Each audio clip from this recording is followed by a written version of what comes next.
Guys हम Chola dynasty करने वाले हैं। तो इसके बारे में शुरू करने के पहले, चोल डायनेस्टी करने के पहले, आई होप आप लोगों ने संगम एरा का, मैंने संगम पीरियड का, संगम काल का एक वीडियो से पहले डाला है, वो देख लें। दूसरा, और अभी मैं उसके शॉर्ट में उसके बारे में बता दूंगा इसका क्या बैकग्राउंड है। एक बात और जो एक अच्छा कंसेप्ट है हिस्ट्री के बारे में हमको समझ लेना चाहिए कि इंडियन हिस्ट्री जब हम पढ़ते हैं ना, तो इसमें 3 डायनेस्टीज़ ऐसी हैं। मतलब ये हमारा इंडिया हो गया,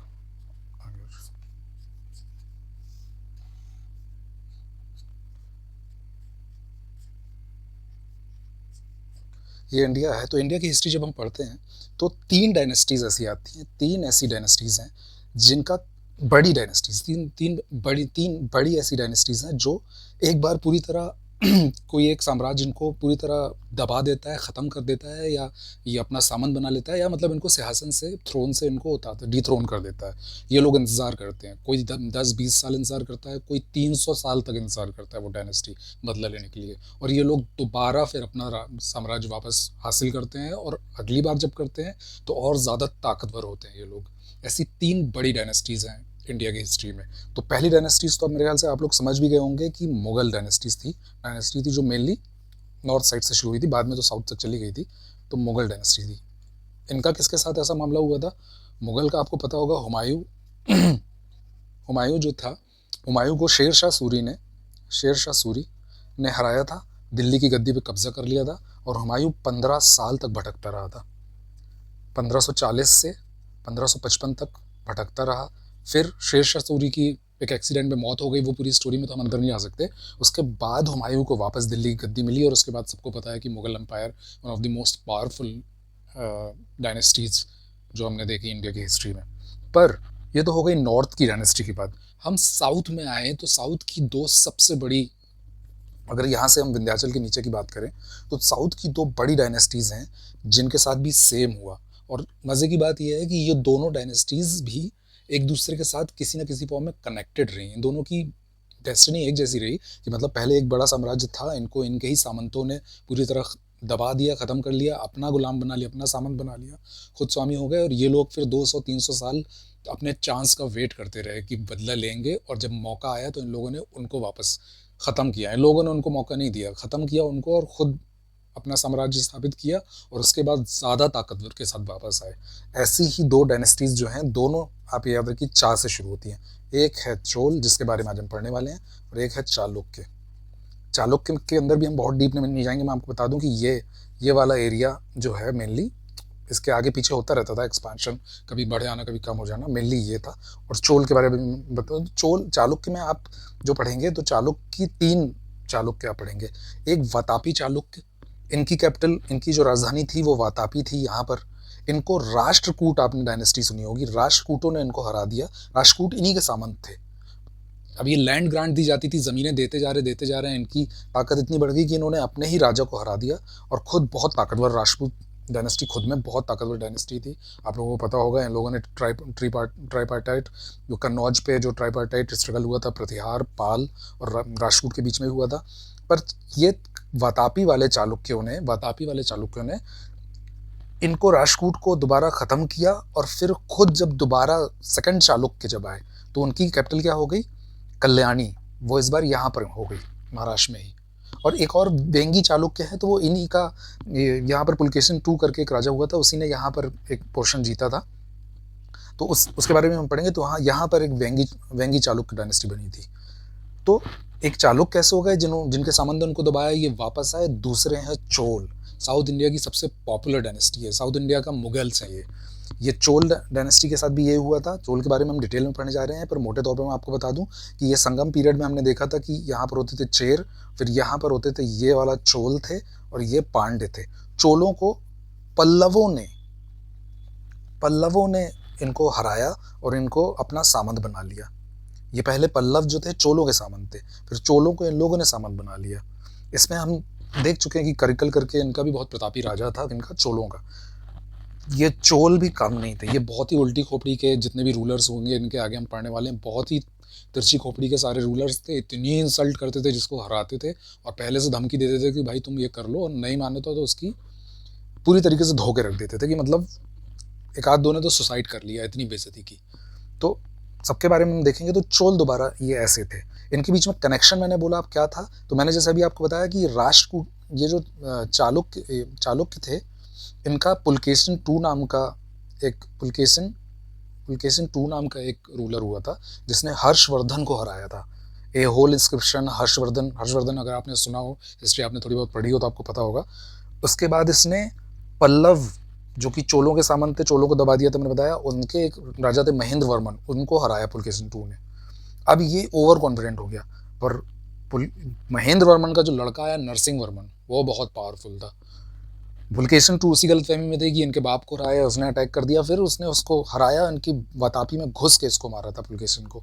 तो ये सब हुआ था। अब हम चोलों पे आ जाते हैं। तो ये ब्रीफ आपको हिस्ट्री समझ में आ गई होगी कि हम क्या पढ़ने जा रहे हैं। चोलों के बारे में संगम पीरियड का जो वीडियो है, इसके पहले मैंने जो बताया है उसके बारे में, वो अगर आपने नहीं देखा है तो मैं आपको थोड़ा सा उसके बारे में बता देता हूँ।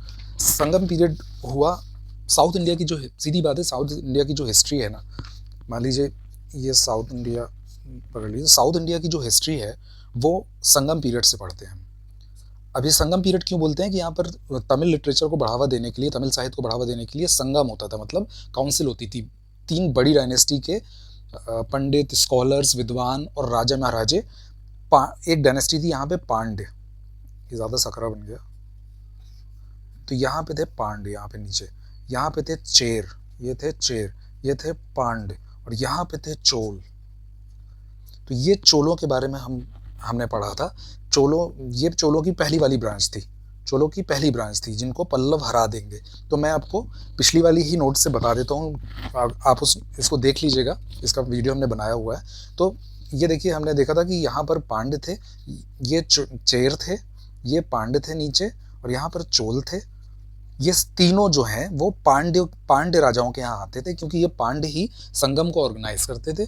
ठीक है, ऐसे 3 संगम हुए उस टाइम पे। ये पूरी डिटेल आप उस वीडियो में देख सकते हैं।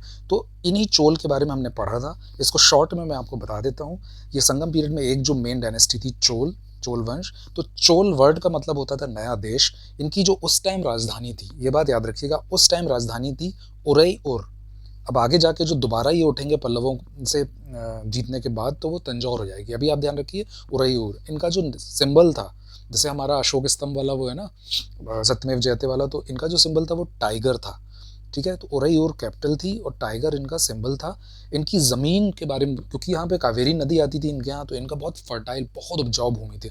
तो इनके यहाँ से जो कॉटन होता था, जो कपास होता था, वो इतना बढ़िया होता था कि बोलते हैं इतना फाइन कॉटन बनता था कि सांप की केचुली जैसा फाइन होता था। एक बात ये मशहूर थी इनकी ज़मीन के बारे में। दूसरी बात मशहूर थी कि ज़मीन इनकी इतनी उपजाऊ है कि एक हाथी के बैठने की जगह में से इतना अनाज पैदा होता है कि साल भर 7 लोगों को भरपेट खाना खिलाया जा सके। ये सब के क्वेश्चन बनते हैं, इसलिए मैं आपको बता रहा हूँ। इनका सबसे इंपॉर्टेंट जो बंदरगाह था वो था पूहर, वही कावेरी पत्तनम भी उसी का दूसरा नाम है। कावेरी नदी आ रही जहाँ पर एंड होती है वहाँ पर, तो कावेरी पत्तनम, पूहर। और इनके बारे में जो इन्फॉर्मेशन मिलती है अष्टाध्यायी से।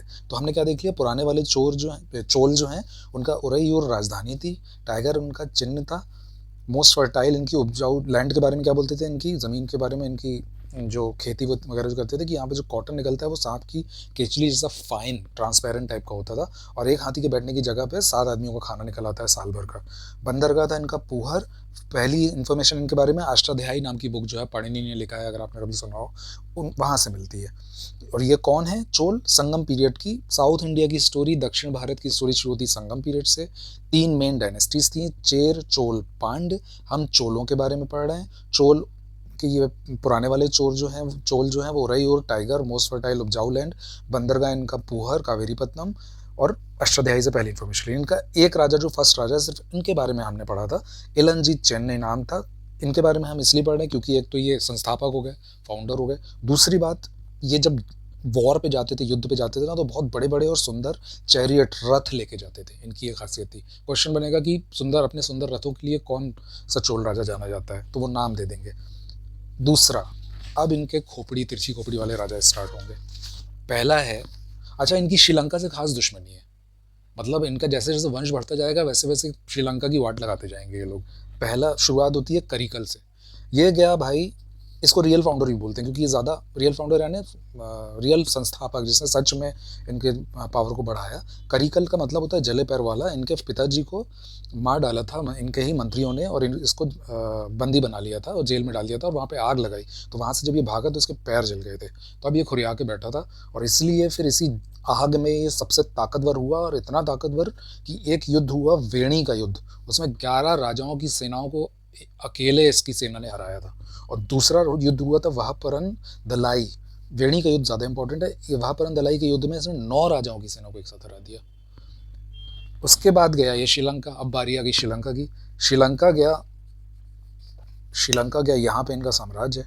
श्रीलंका गया और श्रीलंका से लड़ा भिड़ा और 10,000 आदमी पकड़ के ले आया। चलो सबको बांधा, चलो लाइन लगा दी, और यहाँ पे बोला कि चलो मजदूरी करो, और इन सबको एक वक्त का खाना देता और खूब जम के मजदूरी कराता, और इंडिया का पहला डैम बनवा डाला। कहाँ पर? कावेरी नदी पे, कावेरी पत्तनम ग्रांड डैम, ग्रांड बांध, इंडिया का पहला डैम था ये। पर प्रॉब्लम ये हो गई कि इसके 2 लड़के थे, और दोनों लड़के भी जंगजू। अब बाप ऐसा है तो बेटे भी होंगे। तो नल गिल्ली, नेडू गिल्ली, 2 गिल्ली इसके लड़के थे। जहाँ इनके बीच में लड़ाई हो गई कि राजा अगला कौन बनेगा, और इनका थोड़ा शासन कमज़ोर हुआ, और इसका फ़ायदा उठा के बन गए पल्लव राजा। पल्लवों ने, जो कि इनके ही सामंत थे, चोलों को हरा के अपना राज स्थापित कर लिया। तो वही हम पढ़ने जा रहे हैं कि अब नेक्स्ट चोल। तो चोल 1 तो हमने, चोल का पार्ट 1 हमने पढ़ लिया, जिसमें ओरैयूर उनकी राजधानी हो गई थी, और वही कॉटन जो वहाँ पे कपास होता था, स्नेकडम यानी सांप की केचली, वही फर्टाइल लैंड। करिकल इनका वही प्रतापी राजा था, श्रीलंका से जाके 10,000 आदमी पकड़ के ले आया था और खूब मजदूरी करवाया था। इसके बाद आ गए पल्लव। हमारी बात हो रही है यहाँ पे, है ना, हमारी बात हो रही है इंडिया में यहाँ पर। कौन आ गया अब? पल्लव। पल्लवों के बारे में हम पढ़ने वाले नहीं हैं, हम बहुत शॉर्ट में देख लेते हैं। हमारा मेन टॉपिक है चोल। तो पल्लवों के लिए हम एक अलग वीडियो बनाएंगे, उसमें आप इनको डिटेल से देख सकते हैं। पल्लवों का जो पहला राजा था जिसने ये किया होगा ऑब्वियसली, उसका नाम था शिव स्कंद वर्मन। ये फर्स्ट राजा था। सिम्हा विष्णु को पर इसका रियल फाउंडर, एक्चुअल संस्थापक बोलते हैं। कौन? सिम्हा विष्णु। सिम्हा विष्णु बहुत लिटरेचर पसंद करने वाले थे। इसके बाद भी एक आध इनके उसमें आए राजा, महेंद्र वर्मन और नरसिंह वर्मन, वो सब आएंगे, और कुछ मंदिर भी, रथ मंदिर बनवाएंगे, और वो सब हम वो पल्लव डायनेस्टी में पढ़ेंगे। आखिरी जो इनका राजा हुआ, रूलर हुआ, वो था अपराजित वर्मन। अपराजित वर्मन को पराजित किसने किया? अब चोल हमें वापस आना है, तो इन्हीं के सामंत हो गए थे चोल।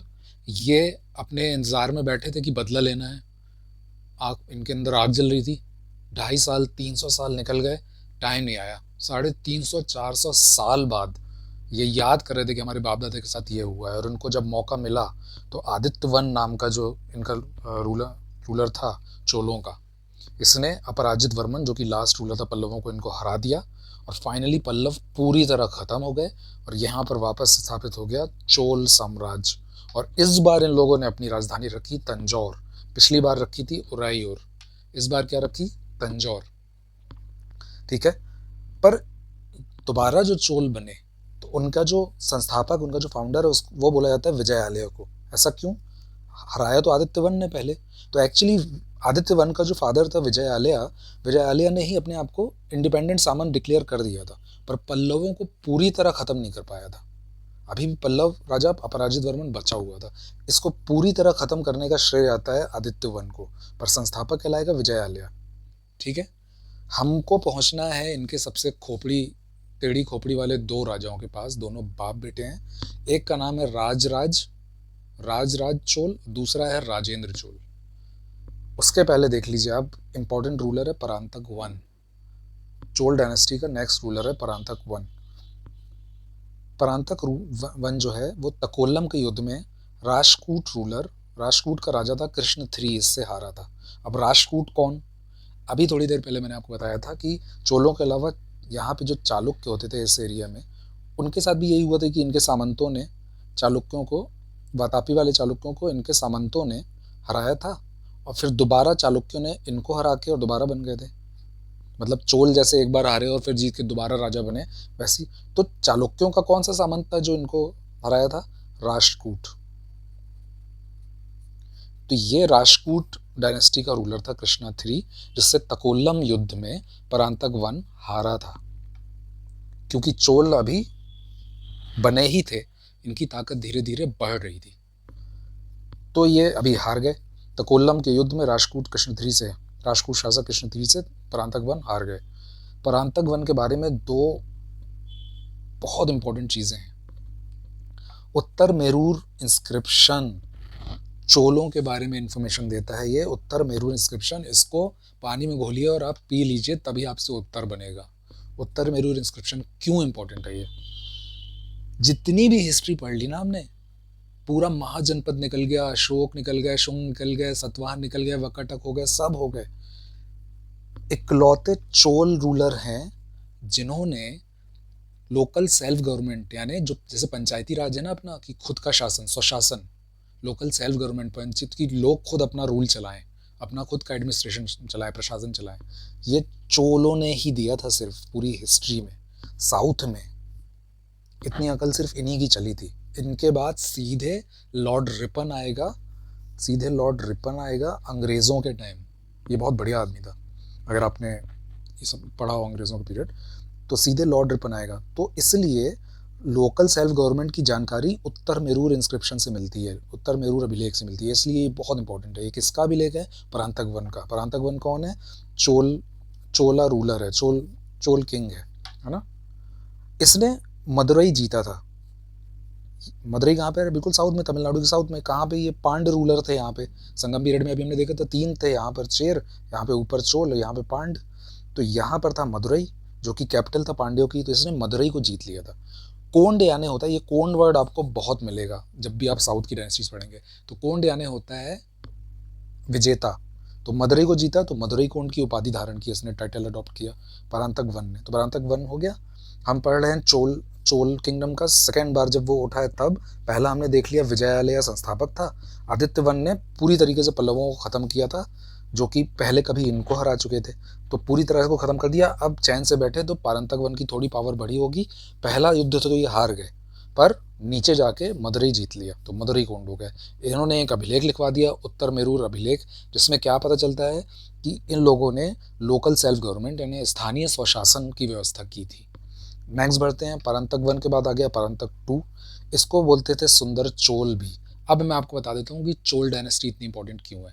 पोन्नियन सेल्वन, जिस साउथ की भी एक मूवी आई है, डायरेक्टर है मणिरत्नम, ऐश्वर्या राय भी है उसमें, और साउथ का एक्टर विक्रम उसमें मेन लीड में है। तो ये चोल डायनेस्टी की ही स्टोरी है वो। और वो जो विक्रम जो रोल प्ले किए हैं, ये वाला है परांतक 2। इनको सुंदर चोल बोला जाता है, सुंदर चोल भी बोला जाता था। इनके 2 बेटे थे, आदित्य करिकलन, यही विक्रम है जो विक्रम ने रोल की प्ले किया है। आप लोग वो मूवी देखिए, मैंने भी देखा नहीं है, पर मुझे ऊपर ऊपर जो पता है मैं बता रहा हूँ। और दूसरा हमारा बंदा आ गया राज, वही बाप बेटे जिन तक हमको पहुँचना था, अरमोली वर्मन। अरमोजी वर्मन भी बोलते हैं, अरमोली वर्मन भी बोलते हैं। जब ये गद्दी पे बैठा तो इसने अपना नाम रखा राज। तो ये आदित्य करिकलन जो था, ये विक्रम ने रोल प्ले किया है, सुंदर चोल का बड़ा बेटा था। इसको इसके ही चाचा ने मार दिया था। किसको? आदित्य करिकलन को इसके ही चाचा ने मार दिया था, यानी परांतक 2 के भाई ने, यानी सुंदर चोल के भाई ने।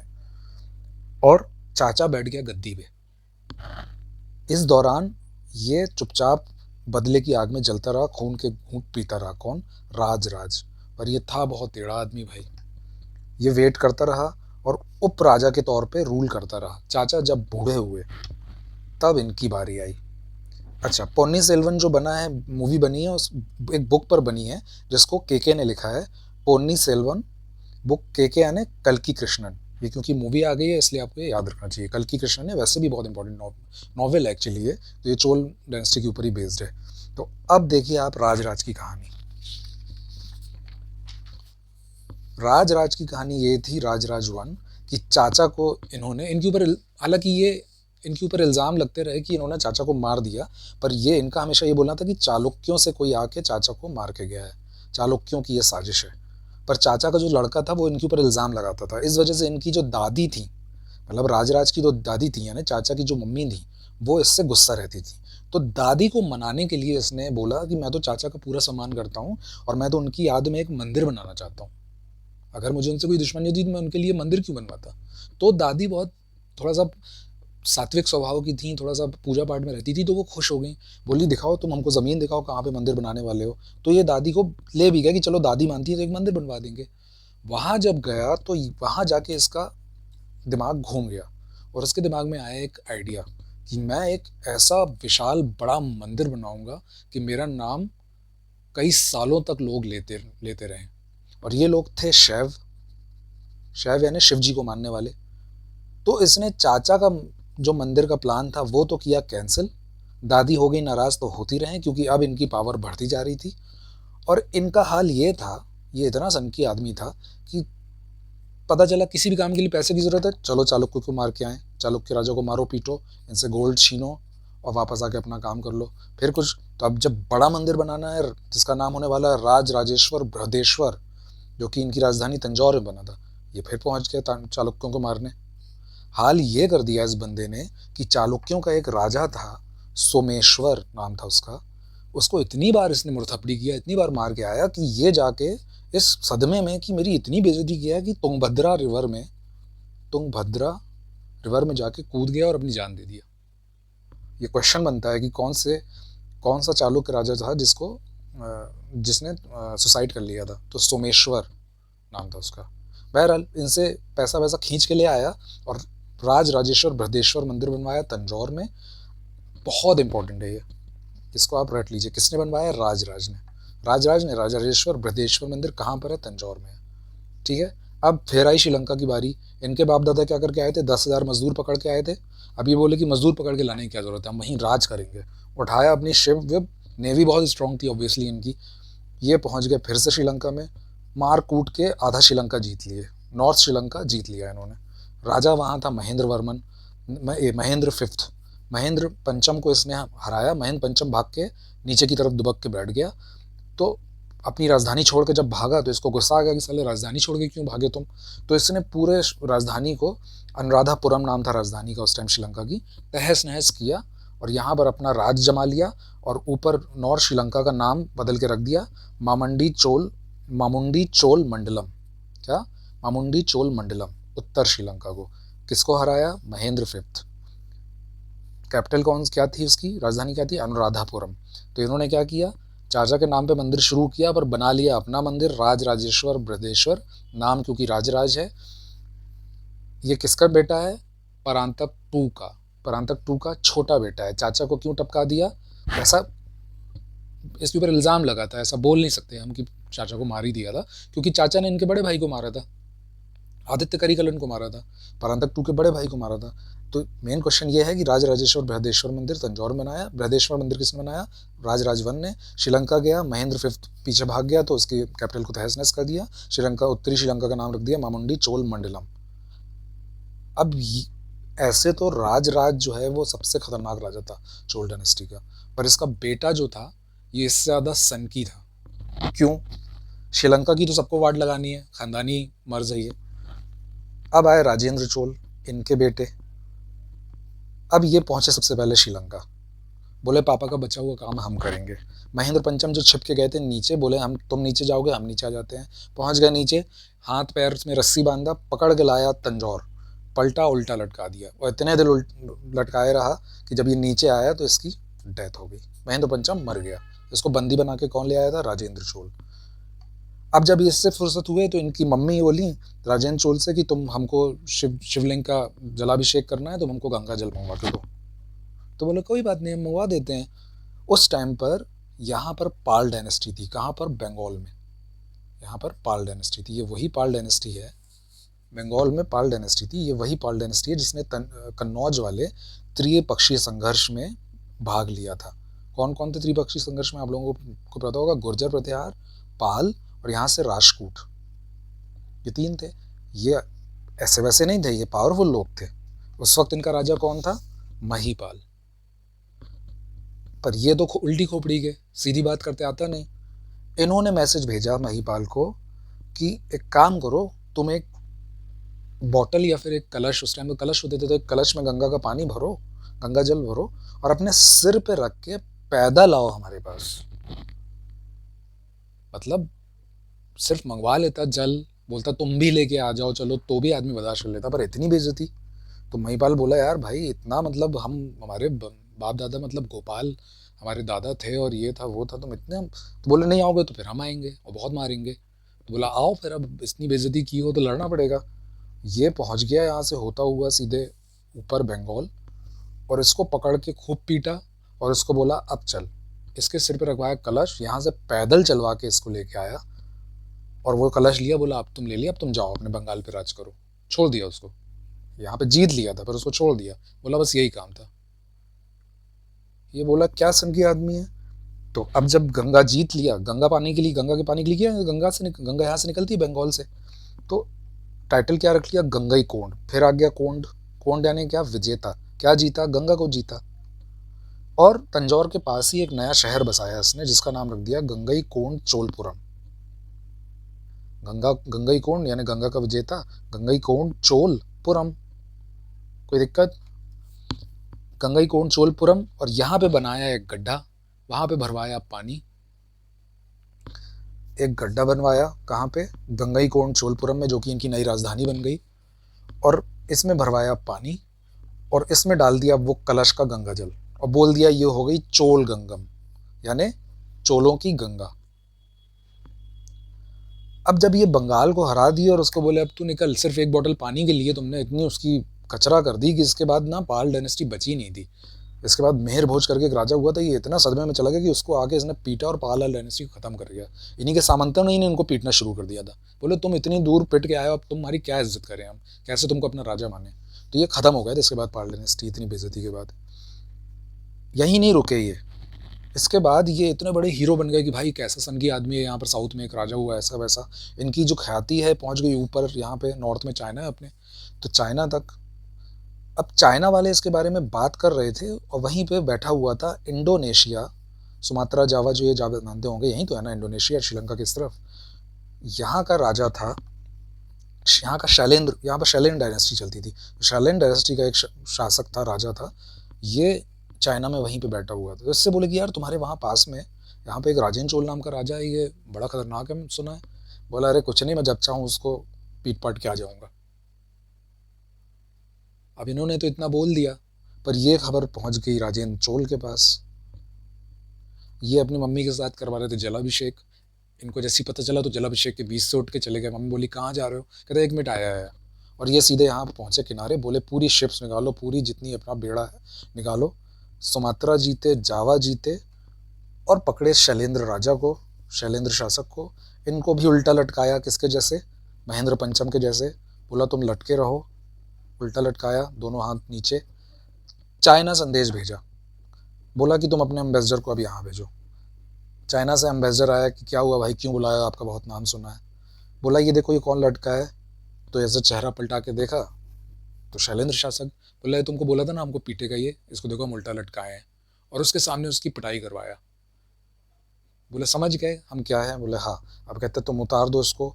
बोला अब हम जा रहे हैं, तुम अपने राजा बनो, यहाँ पर खेलो कूदो। और यहाँ से उठ के चला गया।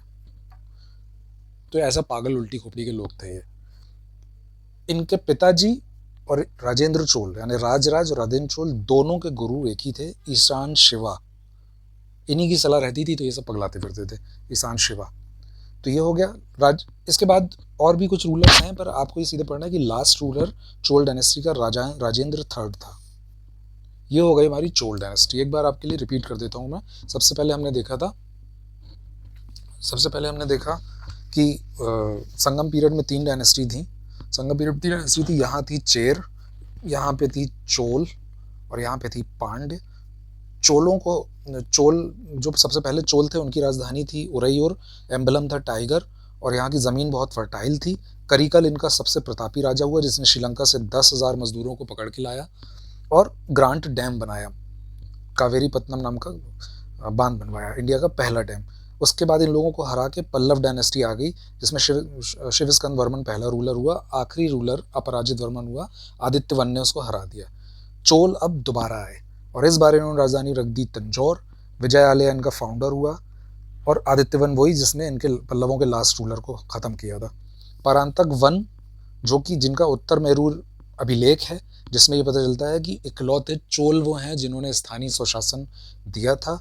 इसने मदुरई को हराया और टाइटल ले लिया मदुरई कोंड कोंड कोंड, ये बार बार आ रहा है। मदुरई जीता यानी नीचे की तरफ आया था। अब नीचे से तो उनका खास प्यार था क्योंकि यहीं पे नीचे श्रीलंका इनको बुला रहा था कि आओ हमको जीतो हमको पीटो। अब मेन बातें शुरू हुई, परांतक 2 आया। इनके 2 बेटे थे, वही जो विक्रम आदित्य करिकलन, इनको मार दिया इनके ही चाचा ने, आदित्य करिकलन यानी परांतक 2 के भाई ने। इसका छोटा भाई जो राज था वो बदले की आग में जलता रहा। अब जब राज की बारी आई तो इन्होंने चाचा को निपटा दिया। इन्होंने चाचा को निपटाया। मंदिर चाचा के लिए बनना था पर इन्होंने अपने ही नाम चिपका दिया मंदिर में, राजराजेश्वर बृहदेश्वर मंदिर तंजौर में। इसके लिए इन्होंने चालुक्य राजा सोमेश्वर को इतना पीटा कि सोमेश्वर तुंगभद्रा में जाके कूद के सुसाइड कर लिए। उसके बाद पहुंच गया अपने पुराने अड्डे श्रीलंका। बोले दादाजी ने 10,000 मजदूर पकड़ के आए थे, हम वहीं पर रख के मजदूरी करवाएंगे। महेंद्र पंचम डर के मारे अपनी राजधानी अनुराधापुरम छोड़ के भाग गया। इन्होंने उत्तर श्रीलंका पूरा जीत के नाम रख दिया मामुंडी चोल मंडलम। इनका बेटा इनसे भी 2 कदम आगे राजेंद्र चोल पूरा श्रीलंका जीत लिया। महेंद्र पंचम को पकड़ के ले आया अपनी राजधानी, उल्टा लटका दिया जब तक ये मर नहीं गया। उसके बाद मम्मी ने बोली कि जलाभिषेक करना है, हमको गंगा जल ला के दो। ये पहुंच गए, बंगाल के रूलर को पकड़ के लाए, पैदल चलवा के लाया, गंगा जल ला के टाइटल ले लिया गंगईकोंड, शहर बना दिया गंगईकोंड चोलपुरम, और वहाँ पे छोटी गंगा बना दिया चोलगंगम। ठीक है। फिर पता चला कि चाइना में इंडोनेशिया का शैलेंद्र शासक जो है उसने हमारे बारे में मजाक उड़ाया है। वहाँ पहुँच गए नाव लेके, इनको कूटे पीटे, फिर वापस आ गए। लास्ट रूलर इनका हुआ राजेंद्र 3rd। चोल डायनेस्टी समाप्त।